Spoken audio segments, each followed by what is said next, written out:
Hi there, I'm Theo Dorsey, and today we're going to bring some of Palm Beach County, Florida's richest cultural diversity to Center Stage Spotlight. From a multicultural youth arts education organization to a soulful jazz singer with an inspirational story to tell. Let's turn up the volume and take a listen. Teron Nelson is the first African-American conductor for the Young Singers of the Palm Beaches, a nonprofit all about singing and diversity. I'm at the Kravis Center, where Teron conducts and the YSPB performs its concerts in front of thousands of fans. My father was a band teacher growing up at Roosevelt Middle School. So music was in my house all the time. And my sister and my cousin and I would get together, put on the albums and try to be the emotions, and we would sing. And it's something I really love to do, but I was really, really shy. So only at church would I sing. I saw the chorus my 7th grade year in middle school, singing and dancing. And I was like, I want to do that. And I got in choir the next year, and my life changed forever. Sure. Bug bit you and that was it. That's fantastic. Very good. I didn't hear sliding that time. You're less just conductors and you're inspirers, right? So talk to me a little bit about that role that you play for these kids. I wanted to share the experiences and the joys that I had coming up through music. I wanted to pass it forward because it's something that gives me joy, and I want to give that experience to kids so that they can be able to pass this great thing of music, this joy that we have. Even to this day, I can think of moments of extreme happiness that were all based in music. YSPB, which is Young Singers of the Palm Beaches, we were founded in 2003. There were a group of 5 of us that were some music teachers and some others in the district that just said music was being cut. So we started Young Singers at the United Methodist Church of the Palm Beaches. We outgrew that space in 5 months and moved here. And we've never left since. It's grown from 2 choirs to 7. What? You have 7 choirs now? It depends on the year, but yeah. Wow. Yeah. Started 2nd grade. Yeah, we started 2nd grade, but yeah, there's a place for everybody. And the one thing about Young Singers is everyone is welcome. Everyone, which we have all. They're eager, they're excited to be a part of something great, and to say that they're going to be singing on the stage at the Kravis Center, that is amazing. Sure. I mean, when you start young, just think about what you're building, and there are many kids in this choir that have been here from 2nd grade and now they're in the 12th grade. It's amazing. You can take this with you for the rest of your life, and it's a part. Exactly. It's fantastic. Exactly. Evette Norwood Tiger is the founder of the Palm Beach International Jazz Festival, where she brings in highly acclaimed artists to celebrate their love of jazz. The festival takes place each year right here at the Kravis Center, where history is just singing through its halls. Let's head inside and do a little riffing with Evette. What's the first voice that you hear that makes you go, oh? Ella Fitzgerald, Al Jarreau. I know Al Jarreau smooth. is yes. Yeah. Al Jarreau is smooth. Yeah. They both were instrumentalists with their voices. Yes. You know. What made you go, I'm going to do this as my career? Well, it came much later in my life.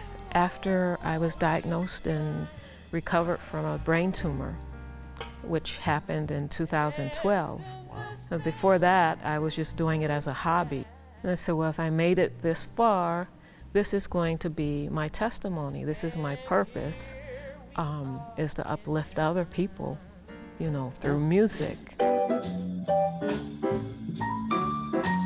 Tell me about the International Jazz Festival.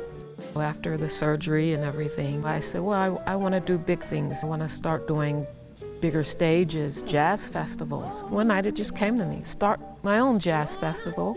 And I take pleasure in it because I'm able to bring in musicians who haven't performed on a large stage like that at a jazz festival, although they're quite, talented. That's how you'll stay. The Kravis Center is known for quality entertainment here in Palm Beach County. What better place to have it? When I'm not going to your festival and I want to see jazz, where would I go? Great place is the Arts Garage. Another place is the Cultural Arts Center in Lake Worth. Yep. Congratulations. Thank you. Maybe one day I'll have you on stage with me. Oh, man. If you really want to sell this thing, of course. Who else are you going to put in the show? Now, we'll meet another remarkable woman who is continuing her family's legacy of advocating for equality and civil rights and working every day to make the local community a more welcoming and inclusive place to live. Let's meet a woman who has followed in the footsteps of her father, standing up for civil rights.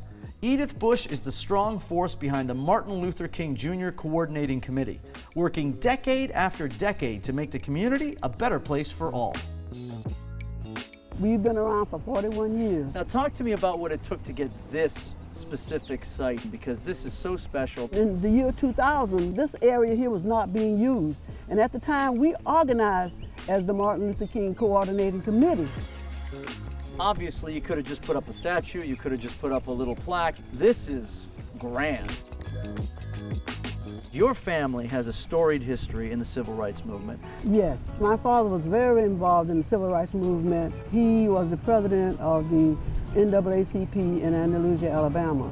And he was a deacon in his church, and my mother was a missionary, and we grew up in a very close-knit Christian family.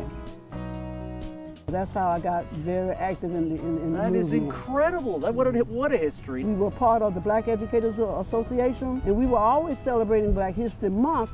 But then in 1983, when Ronald Reagan organized the holiday of Dr. King, then we were able to organize events. Our organization started in 1971. Initially, there were educators, but now we have doctors, lawyers, ministers, and it's very diverse. We honor a Black History Month every month, really. Right. During the month of January, where we have our breakfast, and we have had over 1,000 people at the breakfast at the convention center.